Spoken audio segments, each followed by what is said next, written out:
Okay so guys आज हम लोग डिस्कस करेंगे 2021 का फर्स्ट पार्ट। राइट, हम लोग इंग्लिश में गुड मॉर्निंग राजकुमार। सो आज हम लोग क्या कर रहे हैं अभी 2020 2021 इन तीन पेपर्स में काफी ज्यादा चेंजेस हुए थे। राइट, जैसे कॉम्प्रिहेंशन आना बंद हो गया था 2020 के पेपर में। प्रेपोजिशंस बहुत सारे आए थे। तो लास्ट सेशन में हम लोगों ने 2020 का पेपर डिस्कस किया था। इस सेशन में हम फर्स्ट पार्ट डिस्कस करेंगे 2021 का। अब करना क्या है हम लोगों को, हम लोगों ने 50 क्वेश्चंस को दो पार्ट में डिवाइड किया है। तो हम लोग सारे के सारे टाइप्स ऑफ क्वेश्चंस एक सेशन में कवर करने की कोशिश करेंगे, which would have synonyms, antonyms, idioms. बहुत इंपॉर्टेंट है जितने लोग एनडीए की तैयारी कर रहे हैं कि ईडियम्स कैसे सॉल्व करना है। Then spotting errors and fill in the blank, जो जो भी आएगा। तो इस वाले पेपर में रीडिंग सेक्शन ऑलमोस्ट जीरो था। रीडिंग का एक भी क्वेश्चन नहीं आया था, ना कॉम्प्रिहेंशन ना सीक्वेंस ऑफ सेंटेंसेस। सो 2 3 4 बार से एनडीए जो है ये बहुत ज्यादा एक्सपेरिमेंट कर रहा है एनडीए के इंग्लिश के पेपर में। कभी कोई सेक्शन एकदम से गायब हो जाता है, कभी उसके बहुत ज्यादा क्वेश्चंस आ जाते हैं। तो इसलिए बहुत सारे स्टूडेंट्स मुझसे पूछ रहे थे कि सर कॉम्प्रिहेंशन तो अब नहीं आता है। तो ऐसा कोई रूल नहीं है। राइट, वो एनडीए के उनके यूपीएससी के मूड पे डिपेंड करता है। तो आप लोगों ने उसको लाइटली नहीं लेना है, करके सब कुछ जाना है। ठीक है, so let's start this paper guys. So let's see how many of you can solve the questions. Her smile is contagious. अब होता क्या है, हम सिनोनियम्स की बात कर रहे हैं। जितने लोगों को सिनोनियम्स का मीनिंग एग्जाम में अगर आप भूल भी जाते हो, तो एग्जामिनर नीचे भी हिंट देता है कि आपको कौन सा वर्ड ढूंढना है जो नियरेस्ट इन मीनिंग हो। ठीक है, जिसका मीनिंग मिलता जुलता हो। अब ये एक इम्पॉर्टेंट पॉइंट है, इसीलिए हमारे यहाँ एनडीए जो है, एनडीए में सेशन सेंटेंसेस आते हैं, क्योंकि आपको शब्द मिलाना पड़ता है। ऐसा नहीं है कि आप एकदम से कंफ्यूज हो जाएं या बिल्कुल एग्जैक्ट वर्ड ढूंढें। तो जब मैं कंटेजियस की बात करता हूँ, सो कंटेजियस अगर आप देखेंगे तो कोविड या ऐसी कोई भी बीमारी जो फैलती है, जो एक से दूसरे को लग जाती है, उसको हम बोलते हैं कंटेजियस। राइट, अब स्माइल में ऐसा क्या हो सकता है कि अगर वो हंसेगी तो उसको देख के और लोग भी हंसेंगे। है ना, कंटेजियस का तो यही मीनिंग हुआ। अगर मैं बीमारी वाले वर्ड से भी लेके चलूं तो contagious is something that spreads. ठीक है, तो वो हंसी दूसरों को भी अच्छा लगा, उसकी हंसी देख के अच्छा लगा, तो दूसरे लोग भी हंसे एंड ऑल दैट। सो हम ढूंढ रहे हैं एक अच्छा शब्द, क्योंकि जब स्माइल कंटेजियस होगी तो एक पॉजिटिव इम्पैक्ट जाएगा। अब हम आते हैं ऑप्शंस पे। तो एरोगेंट होता है घमंडी, ये बुरा शब्द हो गया, ये हमारा आंसर नहीं हो सकता। राइट, आगे आते हैं sarcastic। sarcastic भी होता है क्या, व्यंग।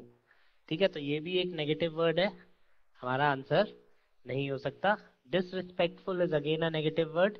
रिस्पेक्टफुल होती तो शायद हम कंफ्यूज होते कि कहीं रिस्पेक्टफुल तो हमारा आंसर नहीं है, बट एग्जामिनर ने डिसरिस्पेक्टफुल दिया है। तो डिसरिस्पेक्टफुल भी गलत नेगेटिव वर्ड है। तो हम पे ऑप्शन क्या बचा, कैची, कैचिंग। सो कैची स्माइल, कैची एक ऐसा फ्रेज है जो हम यूज करते हैं। कैची जैसे मान लो आजकल इंस्टाग्राम पे बहुत सारी रील्स वायरल होती हैं गाने गाने के, तो कैची रील्स हो जाती हैं। ठीक है, तो वो जो राइम्स है वो कैची हो जाएगी कि हर कोई फिर उसी गाने पे रील बना रहा है। Why, because the lyrics are catchy, कि आप गुनगुनाने से अपने आप को रोक नहीं पाते। ठीक है, इसी तरह से स्माइल इज कैची। उस अगर वो हंस रही है, you feel good and you also tend to smile back. So contagious and catchy. अब जब हम लिस्ट में याद करते हैं तो कंटेजियस और कैची का कोई कहीं से कहीं तक कनेक्शन नहीं होगा। ये प्रॉब्लम है वोकैबुलरी में। As far as NDA and CDS is concern, आपको रटना नहीं है, आपको थोड़ा सा दिमाग भी लगाना है, क्योंकि हो सकता है एग्जैक्ट वर्ड आपको ना मिले। सेकंड क्वेश्चन पे आते हैं। हर डायनेमिक नेचर इम्प्रेस्ड एवरीवन। अब अगर मुझे डायनेमिक का मतलब नहीं भी पता और इम्प्रेस्ड का मतलब पता है, तो भी आप इस क्वेश्चन को सॉल्व कर सकते हो। तो उसके नेचर ने, किस तरीके के नेचर ने सबको इम्प्रेस कर दिया। तो अगर इम्प्रेस किया तो नेचर अच्छा ही होगा, बुरा तो होगा नहीं। तो बुरा नहीं होगा तो जेलस तो वैसे ही गलत हो गया। ठीक है, अटेंटिव नेचर इज एवरेजिश। ठीक है, अटेंटिव थी इसलिए सब इम्प्रेस हो गए, नहीं। जब वो कुछ करेगी, जब उसके एक्शंस में कुछ ऐसा होगा, तभी तो लोग इम्प्रेस होंगे ना। तो इसका जो वर्ड होता है, जो मीनिंग है, दैट इज एवोल्यूशनरी। ठीक है, एंड्योरिंग इज थका देने वाला। बहुत सारे प्रोडक्ट्स आते हैं, Endura mass and all. So Endura is growing, but यहाँ पे जो मीनिंग आया था दैट वाज एवोल्यूशनरी, नए तरीके से एवोल्यूशन करना, आगे बढ़ना। तो डायनेमिक एंड एवोल्यूशनरी इस सेंटेंस में फिट हो रहे हैं, इसलिए हमारा आंसर यहाँ पे एवोल्यूशनरी हुआ। She was lamenting her destiny. अब ये वाला क्वेश्चन आपको याद रखना पड़ेगा, वो अपनी डेस्टिनी को लेमेंट कर रही थी, ठीक है guys. So lamenting her destiny is, आप वो बेसिकली दुखी हो रही थी, ठीक है, वो परेशान हो रही थी। तो लेमेंटिंग इज जब आप किसी चीज को ब्लेम करते हो। लेकिन अब यहाँ पे प्रॉब्लम यही हुआ, सेलिब्रेटिंग तो नहीं हो सकता और मेकिंग नहीं हो सकता, ठीक है। अब अगर यहाँ पे बेमोनिंग नहीं होता तो हमारा वर्ड ब्लेमिंग हो जाता। तो ब्लेम क्या होता है, जब मैं किसी पे इल्जाम लगाता हूँ। पर इस बेमोनिंग इज वो अपनी डेस्टिनी पे रो रही थी। मोन करना इज रोना, ठीक है। तो रोना और ब्लेम करना। अब this is how UPSC works. Again nearest word मांगा हुआ है, ठीक है। अगर बिमोनिंग नहीं होता तो मेरा आंसर क्या हो जाता, ब्लेमिंग। लेकिन क्योंकि बिमोनिंग भी है तो माय आंसर इज बिमोनिंग, क्योंकि मोन करना इज दुख दिखाना। सो बिमोनिंग इज वो अपनी उस पे पछता रही थी, अपने भाग्य पे पछता रही थी, अपने भाग्य पे रो रही थी। तो यहाँ पे the word that we are looking for is bemoaning. Fourth question पे चलते हैं guys. Under his leadership the company grew in an organic manner. ये जो ऑर्गेनिक वर्ड है, ये बहुत सारे लोगों को आजकल पता होगा जो इंस्टाग्राम इन्फ्लुएंसर्स बनना चाह रहे हैं, यूट्यूब पे आना चाह रहे हैं। तो हम बोलते हैं ऑर्गेनिक फॉलोअर्स चाहिए, राइट। ऑर्गेनिक का मतलब क्या होता है, जो खुद से बढ़े, जिनके पीछे एड्स ना चलाए जाए, जिनको बोला ना जाए कि भाई, जैसे आप इंस्टाग्राम आप पेज आपने बनाया, आप अपने दोस्तों को बोलते हैं यार फॉलो कर ले फॉलो कर ले, तो वो ऑर्गेनिक नहीं है। ऑर्गेनिक कौन है, जो आपका पेज ऑटोमेटिकली देखेगा, उसको आपका पेज पसंद आएगा और वो उसको फॉलो करेगा। तो ऑर्गेनिक फॉलोअर्स आर जो ऑटोमेटिक होते हैं, जो नेचुरली होते हैं, ठीक है। अब आते हैं हम, तो हमें पहला ही मिल गया नेचुरल। अनयूजुअल नहीं होगा। अनयूजुअल इज जब आप एड्स वैड्स चलाओ और तब आपको फॉलोअर्स मिले। स्पीडी इज जल्दी। डिसिप्लिन फॉलोअर्स नहीं, डिसिप्लिन मैनर नहीं हो सकता। सो यहाँ पे the word we are looking for is natural. ये बहुत नया वर्ड है ऑर्गेनिक। अगेन ऑर्गेनिक अगर आप वैसे देखेंगे तो खेती के लिए यूज होता है। ऑर्गेनिक खेती कौन सी होती है, जिसमें हम फर्टिलाइजर्स यूज नहीं करते, we do not use fertilisers, right. But वहां से क्योंकि ऑर्गेनिक जो है अब सोशल मीडिया में भी बहुत यूज होने लगा है, तो examiner gave this word according to social media. तो ऑर्गेनिक आया वहीं से है, खेती से ही आया है। खेती नेचुरल होती है, आप बिना किसी चीज के कर रहे हैं, बिना किसी फर्टिलाइजर के उगा रहे हैं, सब नेचुरल तरीके से उगा रहे हैं। Same goes with your IT और same goes with your social media accounts, you get organic followers. And the last word synonyms में क्या है, his charm lies in his oratory. Orators होता है, ओरेटर जैसे मैं बोलता हूँ उसे Narendra Modi is a good orator, ठीक है। तो अगर मैं बोलता हूँ he is a good orator तो मतलब बहुत अच्छे वक्ता है हिंदी में। तो जो भी आदमी अच्छा बोलता है उसको ओरेटर बोला जाता है, ठीक है। तो ओरेटरी स्किल्स इज जो उसके बोलने वाली स्किल, ठीक है। सो अब लुक्स नहीं हो सकता क्योंकि हम बोलने की बात कर रहे हैं। डिसीट होता है धोखा देना, तो डिसीट नहीं हो सकता। एंड नोबिलिटी होता है आपका लेवल, आप अच्छे हो कितने, कहाँ किस लेवल पे हो। नोबिलिटी इज बेसिकली बहुत ही अच्छा या काइंड जेनरस उस तरीके का आदमी। So the word we are left with is eloquence, ठीक है। तो आप देखेंगे कुछ स्कूल्स में कंपटीशन भी होता है पोएम्स वोएम्स का, तो हम उसको यही वर्ड बोलते हैं, eloquent. So orator, orator is वक्ता, बोलने वाला, तो उसका सिनोनिम इज आंसर बी। सो ये फर्स्ट 5 क्वेश्चन थे जो थे सिनोनिम्स पे, राइट। अब हम आते हैं एंटोनिम्स। मैं बार बार रिपीट कर रहा हूँ जितने लोगों का इस बार एनडीए है, कि आप लोगों ने क्या करना है, आप लोगों ने रीडिंग पे फोकस करना है, आप लोगों ने वोकैब रटनी नहीं है। अब जैसे एक क्वेश्चन है, अब हमें क्या करना है, हमें ऑपोजिट मीनिंग डालना है। यूपीएससी कभी भी इसका मीनिंग यहाँ पे चेंज नहीं करेगा, तो इसका वही मीनिंग होगा जो सेंटेंस से मुझे समझ में आ रहा होगा। तो अगर आपको ये शब्द नहीं भी समझ में आता है और बाकी शब्द समझ में आ रहे हैं, आप सेंटेंस को पढ़िए, इसको फिल इन द ब्लैंक मानिए, और अगर पढ़ के समझ में आ जा रहा है कि हाँ यार ये कैसा शब्द है, तो आप इसको सॉल्व कर लेंगे, ठीक है। फिलहाल तो ये क्वेश्चन इजी है but still. So he found her extremely attractive and charming. अब जितने लोगों ने ग्रामर पढ़ी है, आप लोगों ने पढ़ा होगा दो तरीके के कंजंक्शंस होते हैं, ठीक है। एक वो जो सिमिलर चीजों को जोड़ते हैं और एक वो जो नॉन सिमिलर चीजों को जोड़ते हैं। तो एंड मतलब ऑपोजिट चीजों को, तो and is one which is a similar which join similar qualities, मतलब एंड के साथ दोनों तरफ जो क्वालिटीज होंगी वो एक जैसी होंगी।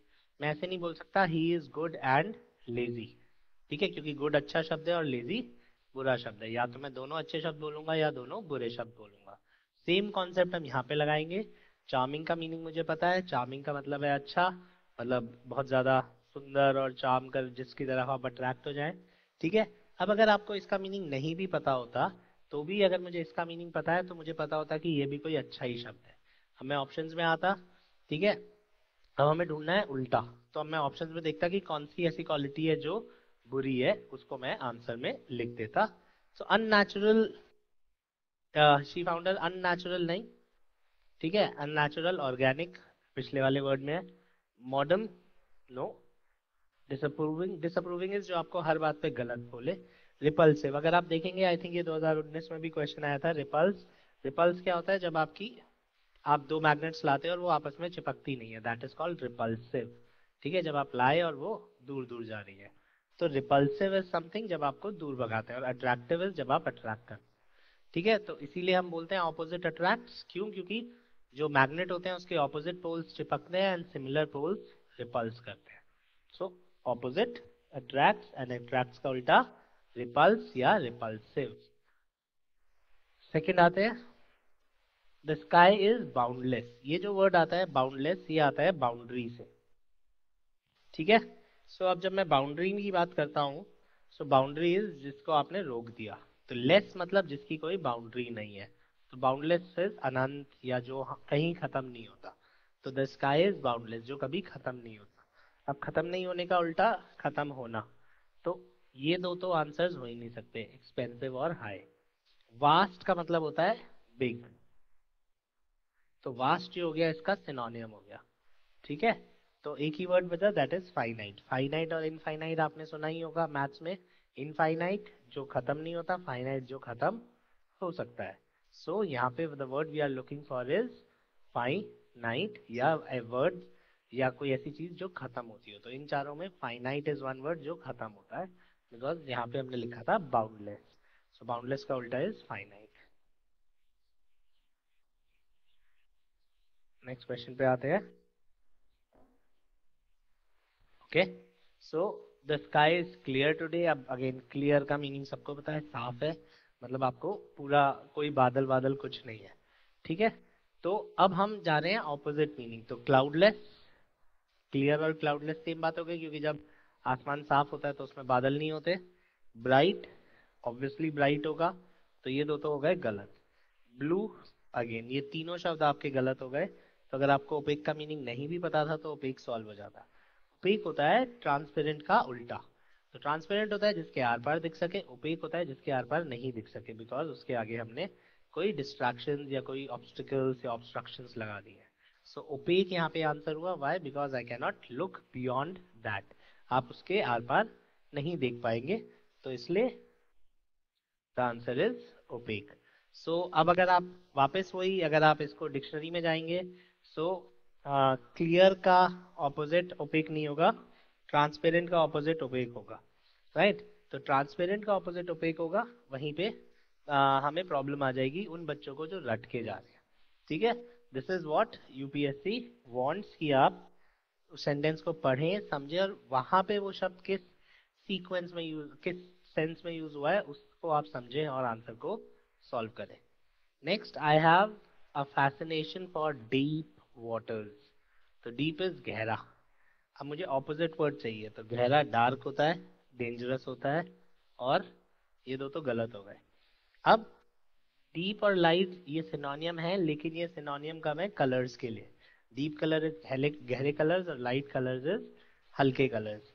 सो डीप का सिनोनियम लाइट है, अब जितने बच्चे रट के जाते हैं वो लाइट को टिक कराएंगे, क्यों, क्योंकि डीप का एग्जैक्ट सिनोनियम लाइट है, ठीक है। आपको डिक्शनरी में, आपको गूगल पे भी डीप का सिनोनियम लाइट मिलेगा, लेकिन जैसे ही मैंने डीप वाटर लिखा, तो ये डीप वाटर गहरा पानी इज डेप्थ, बहुत नीचे तक गए हो, तो उसका गहरे का उल्टा क्या होगा, ऊपर ऊपर, तो that word is shallow, shallow is जो गहरा ना हो, ठीक है।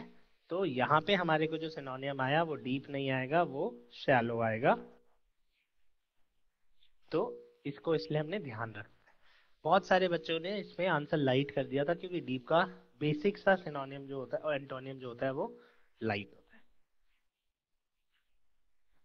नेक्स्ट पे आते हैं, question number 10। My boss has been too generous.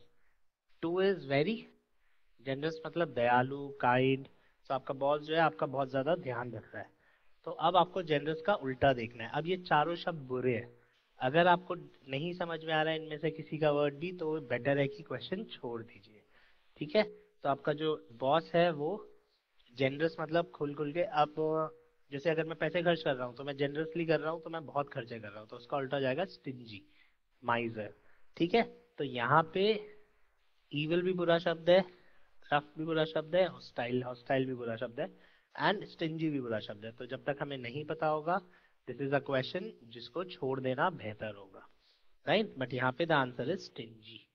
सो ये हमारे 10 क्वेश्चन थे वोकैबुलरी के, राइट। इसमें हमको यही समझना है। आप लोग कोई डाउट है यहाँ तक तो आप लोग मुझसे पूछ भी सकते हो, राइट। नील, राजकुमार, ठीक है। कुछ भी कंफ्यूजन है तो आप लोग पूछ सकते हो।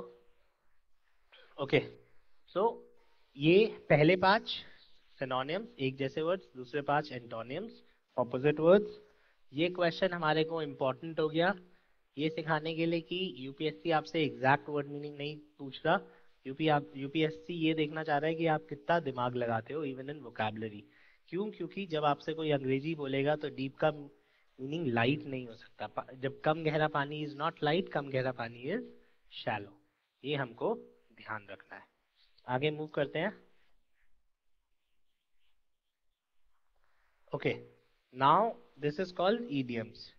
अब ईडियम्स भी आराम से सॉल्व हो जाएंगे। ईडियम्स क्या होता है? मुहावरे। अब मुहावरों में यूजुअली एक आंसर ऐसा होगा जो कि सेम एज इट इज होगा, उसको हम छोड़ देंगे। ठीक है, उसके अलावा क्वेश्चंस को सॉल्व किया जाएगा। तो जब हम मुहावरे छोड़ देंगे तो उसके आगे हमने उसको सॉल्व करना है। तो ओवर स्टेप द मार्क, आप अपने मार्क को ओवर स्टेप कर गए। Tell people how successful you are. Over step is, ये मार्क है। ऑन योर मार्क्स बोलते हैं रेसिंग में। ऑन योर मार्क्स इज आप इस पे खड़े हो जाओ। अगर आप इससे आगे चले जाते हो गो बोलने से पहले, तो आप 2 बार के बाद डिस्क्वालीफाई हो जाते हो। तो आप ओवर स्टेप कर रहे हो, आप अपनी बाउंड्री को लांग रहे हो, सीमाओं को पार कर रहे हो।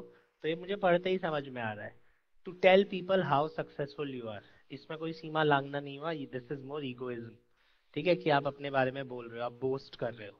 तो ये तो आंसर नहीं लग रहा है, क्योंकि इसका कुछ सीमा लांघने से कनेक्शन नहीं है। To step into someone else's area of expertise, ये भी नहीं है, क्योंकि आप किसी और के तरफ जा रहे हो तो ये आपका डिसीजन है। आप एनडीए की तैयारी कर रहे हो, आप सोचते हो एक्स वाई भी दे दूं, तो आप किसी और के उसमें जा रहे हो, ऐसा नहीं है।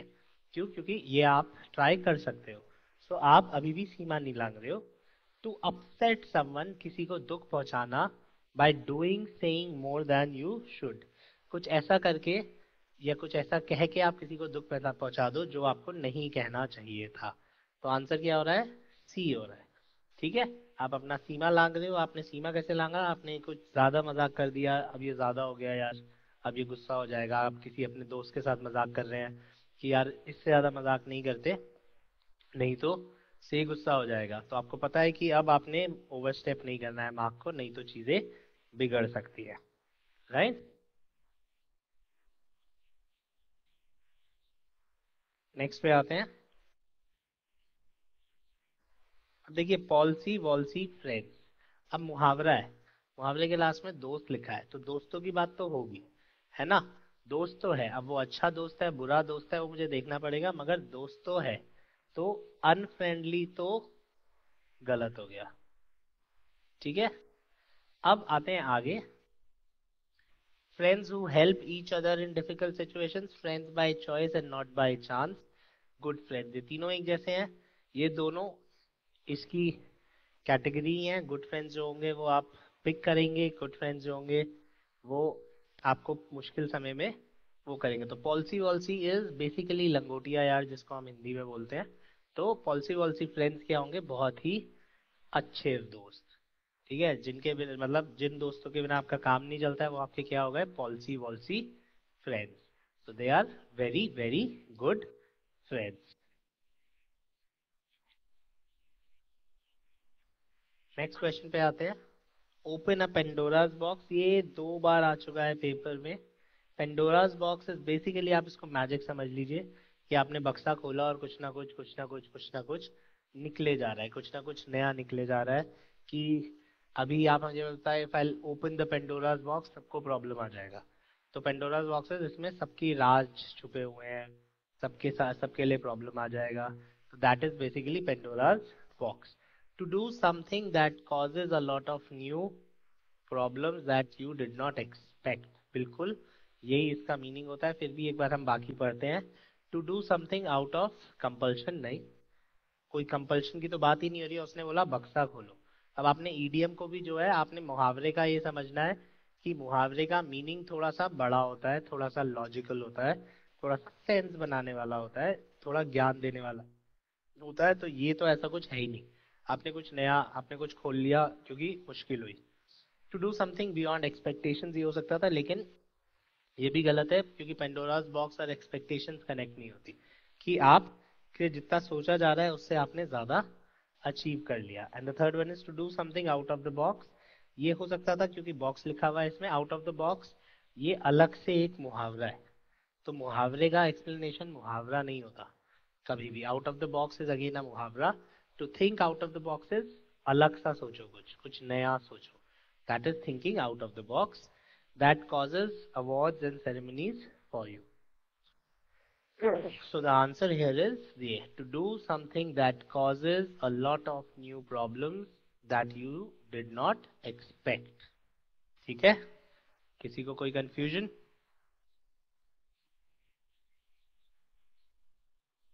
आगे मूव करते हैं। Next question, pull your socks up. ये बहुत कॉमन है, ये बहुत ज्यादा आता है। ठीक है, पुल अप या पुल योर सॉक्स अप, इसका मीनिंग होता है कि भाई तैयार हो जाओ। अब जैसे जब आप रेस करने वाले होते हैं उससे पहले आप फीते टाइट करते हैं, लेसेस अपने टाइट करते हैं, सॉक्स को ऊपर खींचते हैं। तो पुल अप योर सॉक्सेस जब आप किसी चीज के लिए रेडी हो रहे हैं। तो get well dressed for an occasion नहीं। इम्प्रूव योर वर्क और बिहेवियर, हो सकता है कि आप इम्प्रूवमेंट की तरफ जा रहे हैं। To speak in an honest way without hesitation, नहीं, कोई स्पीकिंग से रिलेटेड ही नहीं है। To be in control of organization often secretly, नहीं। सो इसमें क्या होता है, पुल अप योर सॉक्सेस, तैयार हो जाओ मेहनत करने के लिए। ठीक है, जैसे अब मैं कहता हूँ आपके पास एनडीए के लिए केवल लगभग 15-20 दिन बचे हैं, तो you need to pull up your socks. बेटा आप जितने अभी दम है लगा दो। ठीक है, तो अब अपनी परफॉर्मेंस को इम्प्रूव करो। इनफैक्ट आप लोग भी ऐसा ही कर रहे होंगे कि अब आपकी पढ़ाई भी बढ़ गई होगी, आप पास्ट ईयर्स भी कर रहे होंगे, आपको समझ में भी आ रहा होगा कि पेपर कैसे सॉल्व करना है। Why? Because you have pulled up your socks. ठीक है, so this is improve your work or behavior. The last idiom is to get under someone's skin. ये बहुत बेसिक है, आराम से सॉल्व भी हो जाएगा। To get under someone's skin is आप किसी की स्किन के अंदर आ गए।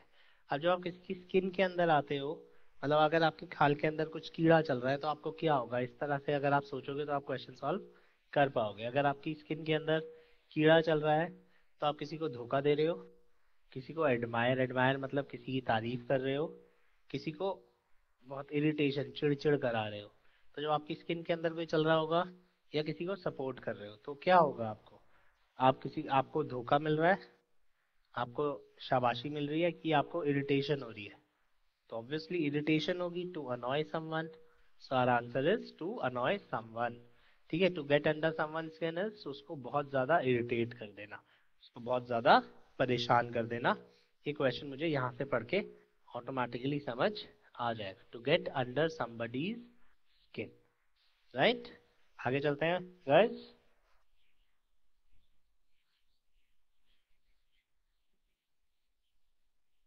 Now this is called spotting errors.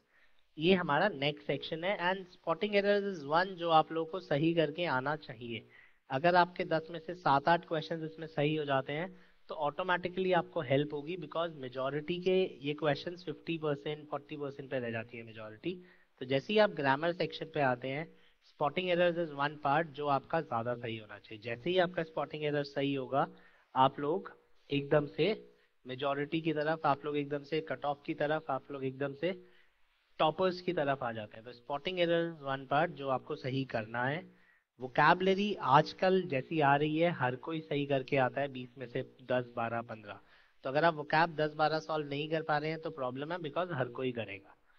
इसमें अगर आप 10 में से 7 8 सॉल्व कर देते हैं तो अच्छी बात क्यों है, क्योंकि हर कोई सॉल्व नहीं कर पाता, राइट। तो इसलिए स्पॉटिंग एरर्स पे आपने उस तरह से फोकस करना है एंड आपको उसको सॉल्व करने की कोशिश करनी है। You don't have a monopoly on suffering, other people don't have problems too. अब बहुत बेसिक सी, बहुत ही आसान क्वेश्चन है ये। बोल रहा है तुम्हारे ऊपर, तुमको मोनोपोली नहीं है सफर की, मतलब मोनोपोली मतलब केवल दुख पे तुम्हारा हक नहीं है, दूसरे लोगों को भी तो दुख होता है। अब उसने क्या कर दिया, उसने यहाँ पे डोंट लिख दिया, ठीक है। और टू का मतलब होता है ऑल्सो। जब टू सेंटेंस के आखिर में आता है तो इसका मतलब होता है ऑल्सो। तो जब वो ऑल्सो बोल रहा है तो दोनों को दुख होगा, है ना। भी बोल रहा है क्योंकि वो यहाँ पे, तो ऑल्सो बोल रहा है तो दोनों को दुख होगा, दोनों को दुख होगा या दोनों को प्रॉब्लम होगी, तो डोंट नहीं आ सकता। अगर उसने यहाँ टू नहीं लिखा होता तो मे बी मैं सोचता कि शायद सही हो, बट टू लिख के उसने बिल्कुल आपको क्लियर कट हिंट दे दी। क्योंकि टू जब भी सेंटेंस के लास्ट में आता है इसका मीनिंग होता है ऑल्सो। तो ऑल्सो की बात हो रही है, तो ऑल्सो मतलब this is a very big hint, इसलिए आगे डोंट नहीं आ सकता। डोंट की जगह केवल नॉर्मल सेंटेंस आएगा, other people have problems too, ठीक है। तो ये क्वेश्चन कहाँ से सॉल्व हुआ, ये क्वेश्चन सॉल्व हुआ जब हमने टी डबल ओ टू लिखा। अब इसमें एक पॉइंट आ जाता है गाइस जो आपने देखना है। तो हमारे पास दो वर्ड्स होते हैं, वेरी भी होता है वैसे तो, so good and too good. अब फर्क क्या पड़ता है, इसको थोड़े बुरे शब्द के साथ देखते हैं। जब मैं टू को सेंटेंस के बीच में लिख के जाता हूं तो इसका मतलब हो जाता है वेरी। जब मैं टू को सेंटेंस के आखिर में लिखता हूं तो इसका मतलब हो जाता है also. That is part one. Part two is here कि जब हम टू गुड और सो गुड में फर्क कर रहे हैं तो टू गुड हो जाता है जरूरत से ज्यादा, टू गुड हो जाता है बियॉन्ड यू, आपकी पहुंच से बाहर, जो चीज आप नहीं कर सकते हो उस लेवल से ऊपर, that is too good. And very good क्या हो जाता है, वेरी सॉरी सो गुड क्या हो जाता है, जिसका आप पे कुछ असर हो। तो जब भी ये दोनों वर्ड्स आते हैं आपको एग्जाम्स में और इनके आगे कोई एडजेक्टिव लिखा होता है तो ये फुल स्टॉप पे खत्म नहीं होंगे, पॉइंट वन। अगर सेंटेंस फुल स्टॉप पे खत्म हो रहा है तो आपका आंसर होता है वेरी गुड, ठीक है। जैसे कि the tea is very hot, so hot, too hot,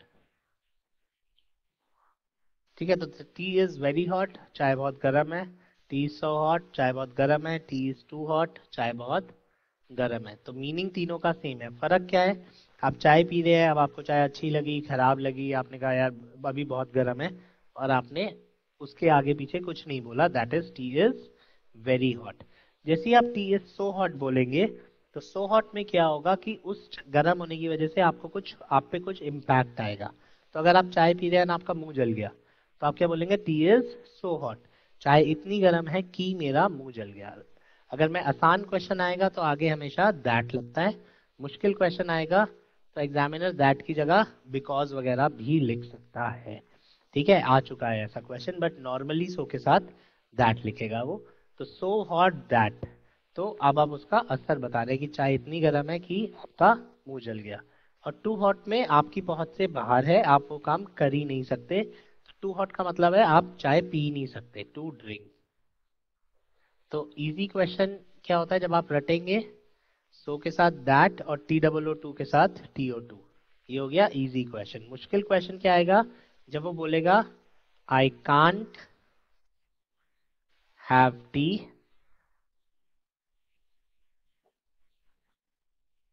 because it is dash hot, ठीक है। आई can't have T because it is dash hot, और अब आप पे ऑप्शन आ जाएंगे सो, वेरी और टू। तो ये तीन ऑप्शन आए, तो वेरी कब आंसर होगा, जब इसके आगे कोई कंडीशन नहीं है, तो कंडीशन उसने मुझे दे रखी है। सो कब होगा, जब इसका असर हो रहा होगा। तो चाय के गर्म होने की वजह से क्या हुआ, आपका मुंह जला, आपने पी के देखी नहीं, वो क्या कह रहा है, मैं पी ही नहीं सकता। तो जो चीज आपकी पहुंच से बाहर है, जो चीज आप कर ही नहीं सकते, उसके लिए क्या आता है, T O O 2। सो ऐसे सेंटेंस में आपका आंसर क्या हो जाता, टू हॉट। ठीक है, so the tea is too hot, so I can't have it, या I can't have the tea because it is too hot. So hot होता है जब आप उस चीज की कंडीशन पे आते हैं, मतलब उसका इम्पैक्ट। T O O 2 होता है जब वो चीज आप नहीं कर सकते हैं, या something negative. I hope clear हो गया होगा ये पॉइंट। नेक्स्ट क्वेश्चन पे आते हैं। If you say that someone you admire has feet of clay. ठीक है, अब ये जो है, ये आप बेसिकली उसने मीनिंग दे दिया ईडीएम का। अगर आपको मीडियम का पता होगा तो आप इसको सॉल्व कर पाएंगे। You mean that they have hidden faults. So feet of clay क्या होता है, फीट ऑफ क्ले एक मुहावरा है। फीट ऑफ क्ले का मतलब क्या होता है कि उसके उसके अंदर थोड़े थोड़े सी कमियां हैं, उसके अंदर छुपी हुई कमियां हैं जो आप नहीं पता कर सकते। अब खुद ही सोचिए, फीट ऑफ क्ले मतलब मिट्टी के पैर। तो अगर मिट्टी के पैर होंगे किसी के, तो ऑब्वियसली वो एक कमी है एक जीते जागते आदमी में। तो feet of clay is a idiom. So if you say that someone you admire has feet of clay, feet of clay अगर उसके पैर के हैं, you mean that they have hidden faults। तो ये कभी कभी ऐसा आ जाता है। अगर ये idiom है, इस वजह से अगर आपको इसका मीनिंग पता होता तो आप इसको सॉल्व कर पाते, नहीं तो आप इसे छोड़ देते। सो बिल्कुल ठीक है ये, इसमें कोई गलती नहीं है। तो इसका आंसर क्या है, नो एरर। एक चीज आप लोगों को मैं बता दूं, ये मुझे यहां से याद आया है। एक पार्ट होता है हमारे एनडीए में और सीडीएस में बहुत आता है ग्रामर में, that is called if conditionals. तो जो इफ कंडीशनल्स हैं ये पढ़ के जाने बहुत जरूरी हैं। ये तीन कंडीशंस होती हैं, ठीक है, थोड़ा सा लेंदी टॉपिक है। तो ये तीन कंडीशंस होती हैं जिसको आपने सॉल्व करना है, याद करना है। तो उन तीन कंडीशंस के हिसाब से, जैसे अगर इफ के साथ आगे हैड लगता है, इफ आई हैड स्टडीड, तो अगले इसमें आई वुड हैव ही आएगा। अगर मैं पढ़ता मैं पास हो जाता, if I had studied I would have passed. अगर यहाँ पे आता इफ आई स्टडीड, तो यहाँ पे वुड कुड शुड ही आएगा, आई वुड पास्ड। अगर यहाँ पे आएगा present, if I study will pass. ये आपको बहुत बार दिखेगा एग्जाम्स में question which is called if conditionals. So if वाले क्वेश्चंस आपको दिखेंगे, वो आपने ध्यान रखने हैं। तीन कंडीशंस होती हैं इफ के साथ। अगर हैड प्लस थर्ड फॉर्म है तो आगे वुड हैव नहीं है तो कुड हैव या शुड हैव। इफ के साथ अगर सिंपल पास्ट है तो आगे वुड। हम एक इसमें चीज और करते हैं कि इमेजिनेशन है तो इफ के साथ वॉज नहीं लगेगा, वर लगेगा, if I were the prime minister. ठीक है, एंड इफ आई स्टडी, अगर मैं पढ़ूंगा मैं पास हो जाऊंगा, आई विल पास। सो ये तीन कंडीशंस हैं इफ कंडीशनल्स, आपको पढ़ के जाना है, इंपॉर्टेंट है। यूजुअली एक क्वेश्चन आता ही आता है इसका। नेक्स्ट क्वेश्चन पे मूव ऑन करते हैं guys. He refused he refused to change his decision, he refused it, point out। Again ये जो है पॉइंट आउट का मीनिंग सबको पता होगा आई थिंक। उसने अपना डिसीजन को उसने चेंज करने से मना कर दिया, उसने चेंज करने से मना कर दिया। पॉइंट आउट, पॉइंट आउट क्या होता है, कमियां निकालना। जब मैं ऐसे उंगली करता हूँ, पॉइंट आउट करके टीचर्स उठाते हैं, तुम नहीं तुम उठो, तुम नहीं तुम उठो। तो जब हम पॉइंट आउट करते हैं तो हम उस पर पॉइंट कर रहे हैं कि ये है, जबकि वो क्या कह रहा है, उसने साफ साफ मना कर दिया, क्लियरली। तो मैं जो वर्ड ढूंढ रहा था यहाँ पे क्या था, क्लियरली, जबकि उसने लिखा पॉइंट आउट। पॉइंट आउट बहुत इजी वर्ड है, एज सच मुहावरा नहीं है, सबको पता भी होता है ना। तो यहाँ पर पॉइंट आउट की जगह कुछ और वर्ड आना चाहिए था, क्लियरली आना चाहिए था, या ऐसा कोई वर्ड आना चाहिए था, साफ साफ आना चाहिए था कि उसने एकदम से बिल्कुल ही अपने आप को चेंज करने के लिए मना कर दिया। आप इस पे उसको प्रेशर में नहीं डाल सकते।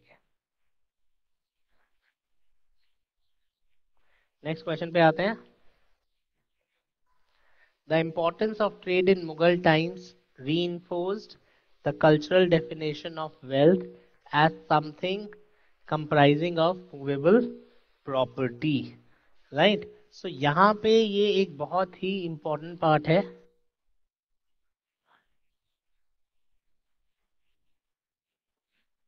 comprise of, जब आप लोगों ने इसको याद किया होगा, ये हर बुक में गिवन होता है कि जब कंप्राइज पैसिव वॉइस में आता है तो उसके साथ ऑफ लगता है, जब एक्टिव वॉइस में आता है तब उसके साथ ऑफ नहीं लगता। पैसिव वॉइस और एक्टिव वॉइस आपको पता अगर होगी तो ये क्वेश्चन सॉल्व हो जाएगा। अगर ये सेंटेंस एक्टिव वॉइस में है तो कंप्राइज ऑफ गलत है, अगर ये सेंटेंस पैसिव वॉइस में है तो कंप्राइज ऑफ गलत है। ठीक है, अब होता क्या है, कैसे पता चलेगा एक्टिव वॉइस और पैसिव वॉइस? सो पैसिव वॉइस के केवल दो रूल्स होते हैं कि इसमें बी फॉर्म्स लगती हैं और वर्ब की थर्ड फॉर्म लगती है। अगर बी फॉर्म और थर्ड फॉर्म है तो वो पैसिव वॉइस है, नहीं तो वो पैसिव वॉइस नहीं है। कहने का क्या मतलब है, आई पनिश्ड यू, मैंने तुम्हें पनिश किया, एंड आई वॉज पनिश्ड। ठीक है, आई वॉज पनिश्ड, मैं पनिश हुआ, तो be form and third form. तो जब भी be form and third form लगेगी दैट इज पैसिव स्पीच। ठीक है, तो आई वॉज, या बोल दूंगा द क्लास वॉज कंप्राइज्ड, तो आपको ऑफ लिखना पड़ेगा। क्यों? क्योंकि ये पैसिव स्पीच है, क्योंकि बी फॉर्म और आगे कंप्राइज्ड आ गया। वेराज अगर मैं सीधा सीधा लिखता द क्लास कंप्राइज्ड ऑफ, तो वो गलत हो जाता, क्योंकि द क्लास के साथ मैंने कंप्राइज लिखा है, वॉज कंप्राइज्ड नहीं लिखा। तो बी फॉर्म्स क्या होती हैं? पास्ट में होती हैं वॉज वर, प्रेजेंट में होती हैं इज एम आर, और फ्यूचर में होती है be, will be, can be, may be, might be, must be, then been और बीन। तो इनके साथ अगर थर्ड फॉर्म है तो आपका सेंटेंस पैसिव है, पैसिव है तो कंप्राइज ऑफ आएगा, अगर पैसिव नहीं है तो कंप्राइज ऑफ नहीं आएगा। तो एक बार चेक करके देखते हैं,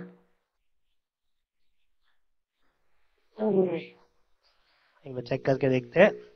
तो definition of well, something comprising of well, कोई पैसिव स्पीच नहीं है, तो ये गलत हो जाएगा। ठीक है, तो हमारा आंसर क्या हो गया? हमारा आंसर हो गया सी। नेक्स्ट क्वेश्चन पे आते हैं। इन the 19th century most in the 19th century most traditional scholars tried to stay clean from the government। तो from is उसकी तरफ से। ठीक है, तो जब मैं फ्रॉम की बात करता हूं तो उनकी तरफ से, आप उस तरफ से क्लीन हो, उस तरफ से क्लीन नहीं हो, उनसे दूर रहते। ठीक है, क्या होता था कि जितने भी पढ़े लिखे लोग थे या स्कॉलर्स थे या विद्वान थे, जैसे आजकल आप देखेंगे कि बहुत ज्यादा फाइट हो रही है left wing and right wing, liberals and nationalist. आप मतलब उसको किसी भी टर्म से कह सकते हैं, दोनों लोग एक दूसरे को अपोज करने के लिए कोई ना कोई टर्म निकाल लेते हैं, राइट? सो उस चीज को मैं बोलता हूँ, basically they are so called scholars. उनको लगता है कि वो दूसरों से ज्यादा जानते हैं, वो दूसरों से ज्यादा विद्वान है, और वो अपनी चीजें समझाने लगते हैं। बहुत सारे यूट्यूब चैनल्स हैं ऐसे लोगों के जो चीजों को एक्सप्लेन करके फेमस भी हुए हैं, and they could be right, they could be wrong, but वो एक अपना आइडियोलॉजी बताते हैं। वो जो सही हो गलत हो वो एक आगे की बात है। तो scholars in the 19th century most traditional scholars tried to stay clear from नहीं होगा, क्योंकि आप दूर रहने की बात कर रहे हो, तो क्लियर फ्रॉम की जगह यहाँ पे क्या आएगा, they try to stay clear of the imperial government. Imperial is अंग्रेजों की गवर्नमेंट को कहा जाता है, तो उससे दूर रहते थे, उससे बच के रहते थे उसके, तो इसलिए the answer is C, right? So this was spotting errors. इस बार वाले 5 क्वेश्चंस में से 2 क्वेश्चंस हमारे को काइंड ऑफ, अगर आप इस वाले क्वेश्चन को माने तो इडियम्स के थे, बाकी सारे ग्रामर के थे। स्पॉटिंग एरर्स को सही करना बहुत जरूरी है, क्योंकि it helps you get more marks. ठीक है, यूजुअली बच्चों के गलत होते हैं, तो जैसे ही आपके क्वेश्चन सही होंगे आपके लिए फायदा होगा। आगे मूव करते हैं। There was a time when West Germany was a distinct dash. ठीक है, सो एक टाइम था जब वेस्ट जर्मनी जो थी, अब ये फिल इन द ब्लैंक्स है, तो this is again question of vocabulary.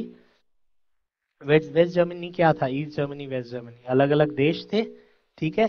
तो पॉलिसी, देश पॉलिसी तो हो नहीं सकता, ठीक है, सॉरी, देश पॉलिसी तो हो नहीं सकता, तो ये तो गलत हो गया, ठीक है। देश एब्स्ट्रैक्ट भी नहीं हो सकता। एब्स्ट्रैक्ट क्या होता है, जो चीज दिखाई नहीं देती, जैसे एब्स्ट्रैक्ट नाउन या अजीब सा मतलब होता है इसका, अजीब सा, ठीक है। तो वेस्ट जर्मनी एक अजीब सा था, अजीब सा क्या था, नहीं हो सकता। डिस्टिंक्ट इज अलग, डिस्टिंक्ट का मीनिंग ही है अलग, इसके बाद एब्स्ट्रैक्ट तो वैसे भी नहीं आ सकता, अलग सा अजीब, ठीक है। तो अलग सा अजीब से नहीं हो सकता।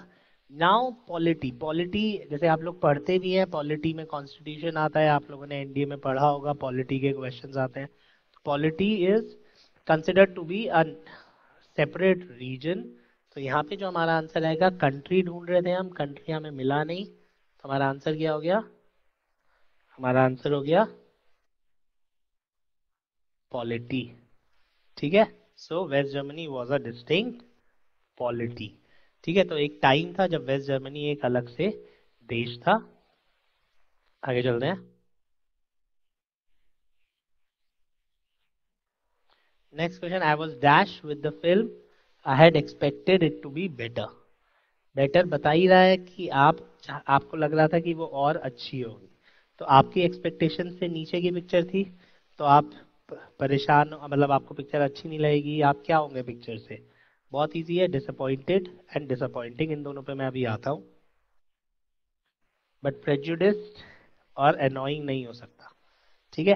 अब ये जो क्वेश्चन है, ये वोकैब के साथ साथ एडजेक्टिव्स का भी है, ईडी और आईएनजी।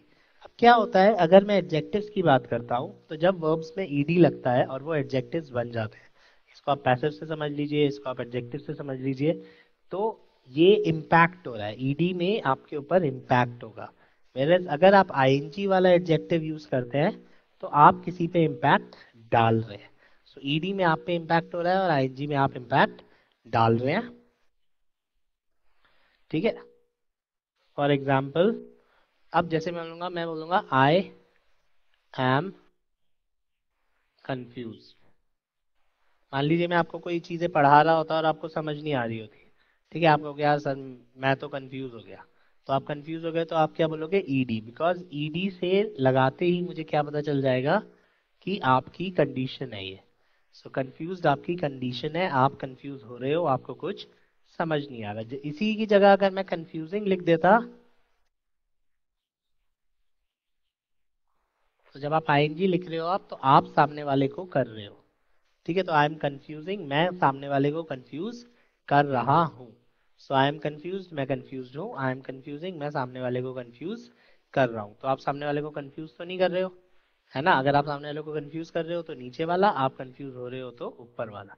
तो जब भी ईडी लगता है तो उसका मीनिंग होता है कि आप कुछ कर रहे हो, जब भी आईएनजी लगता है तो उसका मीनिंग होता है आपके साथ कुछ हो रहा है, राइट। सो इसी तरह से अब अगर मैं वापस चलूं, तो आईएनजी, आप तो अनॉय नहीं कर रहे ना, आप पिक्चर से एक्सपेक्टेशन थी आपकी, तो आप अनॉय हो रहे होते, तो इसलिए आईएनजी गलत हो गया। डिसअपॉइंटिंग वाला आईएनजी भी गलत हो गया, क्योंकि आप पिक्चर को थोड़ा डिसअपॉइंट कर रहे हो, आप पिक्चर से डिसअपॉइंट हो रहे हो, तो इसलिए आईएनजी वाले ऑप्शन तो वैसे ही गलत हो गए। तो क्या बचा, डिसअपॉइंटेड। तो माय आंसर इज डिसअपॉइंटेड। इसमें केवल एक शब्द होता है जो आपको अलग से याद रखना पड़ेगा, दैट इज टीम, ठीक है। अब जैसे momos if you guys have heard, rice if you guys have heard, जो भी चीज भाप में पकती है उसको बोला जाता है स्टीम। मेरे स्टीमिंग का मतलब होता है गरम। तो उस शब्द के अलावा बाकी सारी शब्दों में ये पॉसिबल, यही रूल लगेगा।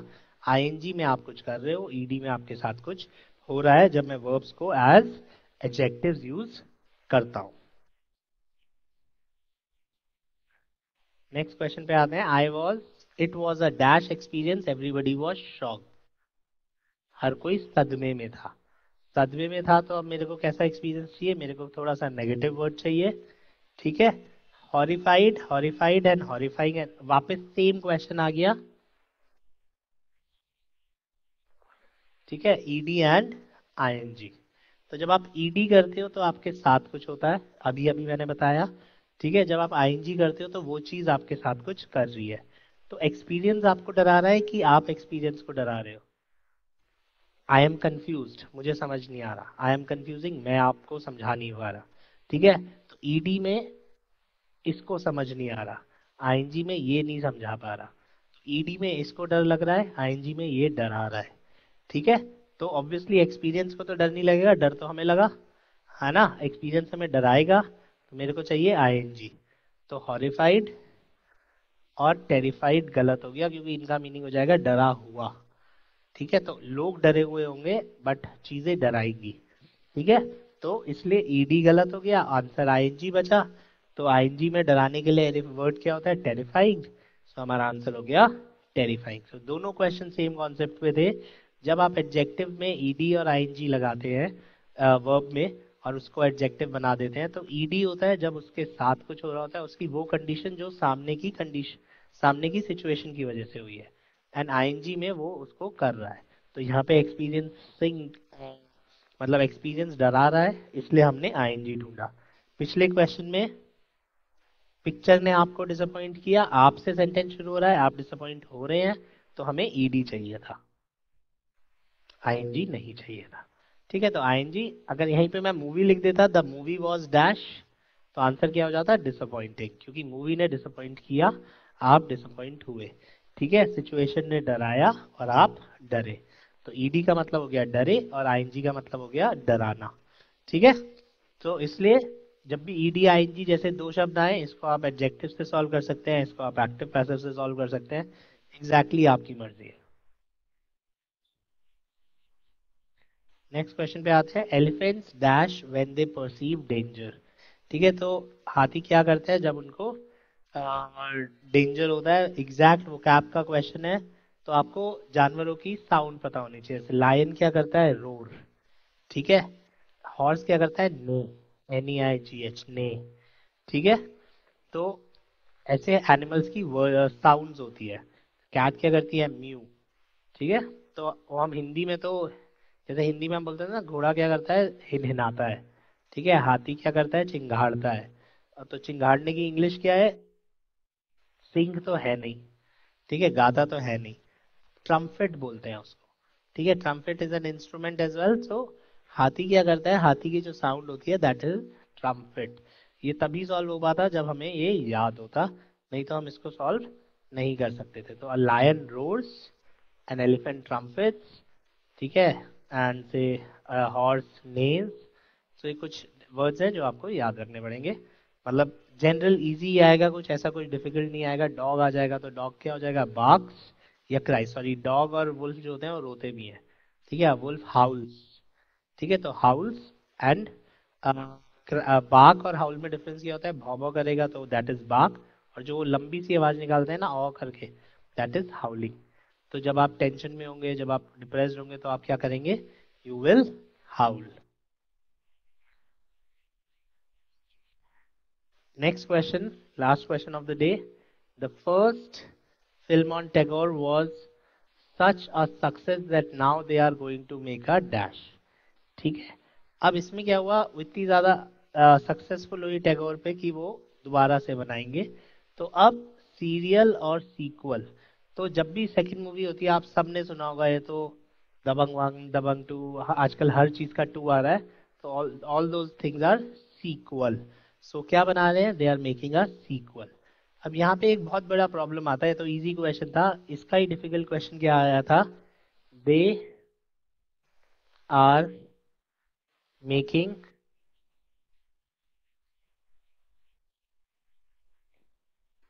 Sequel dash the movie. ठीक है, तो दे आर मेकिंग सीक्वल। अब यहाँ पे ऑप्शन क्या होगा, of the movie, from the movie. ठीक है, तो यहाँ पे ऑप्शन होगा they are making sequel to the movie.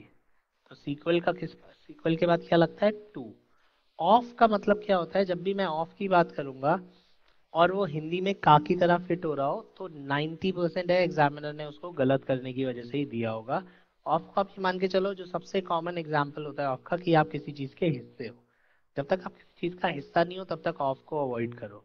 ठीक है, जैसे की ऑफ योर फ्यूचर नहीं होगा, की टू योर फ्यूचर होगा, क्योंकि आपके फ्यूचर की चाबी हिंदी में तो ठीक है, बट वो फ्यूचर का हिस्सा नहीं है, वो चाबी है जो आपको फ्यूचर तक लेके जाएगी। तो key to your future, sequel to the movie, क्योंकि ऑफ का मतलब होता है उसका हिस्सा। वो दूसरी वाली मूवी उसको होल्ड तो नहीं कर सकती ना, उसका हिस्सा तो नहीं है वो, तो इसलिए हम क्या बोलते हैं, sequel to the movie, right. So sequel to the movie होता है, सीक्वल ऑफ द मूवी नहीं होता। ऐसे ही कुछ वर्ड्स और होते हैं जो एग्जाम्स में आते हैं, जैसे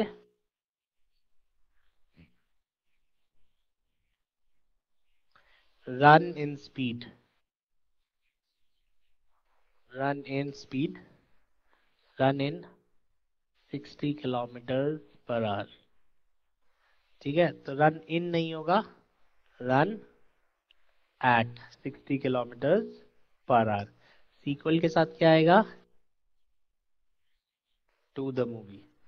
good in maths, good in bad dash maths. तो बहुत सारे बच्चे इन लगा देते हैं, बट अब आप फिर सोचिए, जैसे हमने कल बात की थी कि इन और एट की जब हम बात करेंगे तो इन यूजुअली यूज होता है किसी चीज के अंदर। जब तक आप किसी चीज के अंदर नहीं है तब तक इन यूज नहीं होगा। तो you are not good in maths, you are good at maths, you are bad at maths. आप मैथ्स में बुरे हैं, हिंदी में आ रहा है मगर इंग्लिश में एट आएगा। ठीक है। सो ऐसे कुछ चीजें हैं जो बहुत आती है एग्जाम्स में, जो आपको याद रखनी है। तो run at a particular speed, sequel to the movie, ठीक है, good and bad at maths, ठीक है। ऐसे ही इज इन स्कूल और एट स्कूल। इन स्कूल का मतलब होता है जब आप स्कूल के अंदर हैं, आपकी लोकेशन कहाँ है, आप स्कूल के अंदर हैं। एट स्कूल का मतलब होता है आपकी एग्जैक्ट पोजीशनिंग, आप स्कूल में हैं, मतलब आप करते क्या है, आपका प्रोफेशन। तो अगर मैं आपसे पूछता हूँ आजकल तुम क्या कर रहे हो, तो आप कहोगे मैं स्कूल में हूँ, आई एम एट स्कूल। ठीक है। और अगर अभी कहाँ हो, अभी स्कूल के अंदर हो, तो ही इज इन स्कूल। तो एट लगेगा आपके प्रोफेशन के लिए, इन लगेगा आपकी पोजीशनिंग के लिए। ठीक है। इसी तरह से एक और क्वेश्चन आता है, गो टू स्कूल। अगर मैं सिंपली ऐसे बोल रहा हूं तो आप जा रहे हो पढ़ने। अगर मैं यहाँ पे द लगा दे रहा हूं तो गो टू स्कूल होता है जब आप स्कूल पढ़ने जाते हैं। अगर मैं किसी भी बिल्डिंग से पहले आर्टिकल नहीं लगाता तो आप उस बिल्डिंग में उस काम के लिए जा रहे हैं जो काम वहां होता है। तो जैसे ही मैं वहां पे आर्टिकल लगा देता हूँ तो आप उस बिल्डिंग में उस काम के लिए जा रहे हैं जो काम वहां नहीं होता। सो अगर आप फीस जमा करने जा रहे हैं, डांट खाने जा रहे हैं, आपके घर वालों को बुला रखा है, तो आप क्या बोलोगे, गो टू द स्कूल। लेकिन जब आप पढ़ाई करने जा रहे हो तो आप क्या बोलोगे, गो टू स्कूल। सो ये कुछ पॉइंटर्स है जो आप लोगों ने याद रखने हैं। सो this was part 1 of the paper. ठीक है, फर्स्ट 25 क्वेश्चन, हर सेक्शन से हमने 5-5 क्वेश्चन लिए थे। नाउ कल हम लोग इस पेपर को खत्म करेंगे। What ever doubts you guys have, आप लोग मेरे से पूछ सकते हैं, नहीं तो कल वापस 8 से 9 मेरी क्लास होगी एंड उसमें हम बचा हुआ 25 क्वेश्चन, हर सारे सेक्शन इसको डिस्कस करेंगे कि कोई क्वेश्चन क्यों था, गलत क्यों था, सही क्यों होगा, एंड हम आपके डाउट्स भी लेंगे। Any queries you guys have, you can ask me tomorrow.